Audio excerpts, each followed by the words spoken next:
কোথায় গেছিলি? ভালো একটা ছেলে আছে হাতে, ওই পাড়ার টসেনে মেয়ের সাথে বিয়ের কথা বলতে গেছিল। সারা জীবন লোকেরই বিয়ে দিয়ে বেড়াবি না নিজেও বিয়ে করবি? আচ্ছা, তুই কি বিয়ের কথা ছাড়া আর অন্য কথা পাসনি?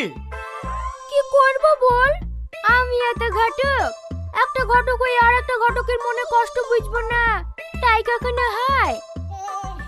হ্যাঁ হ্যাঁ, কত কষ্ট বোঝার লোক, মনের কথা বুঝতে পারলে অনেক আগেই প্রপোজ করে দিতি। কিরা কি ভাবছি, করবি করবি? হাতে ঐশ্বর্য রায়ের মতো সুন্দর একটা মেয়ে আছে, করলে করি ফেল, এরকম মেয়ে হাতছাড়া হয়ে গেলে আর পাবিনি। এই, আমার বিলি তোর তো মাথা ব্যথা কেনে, তুই করগা না? হ্যাঁ করবো তো, হাতে সেরকম ছেলে আছে।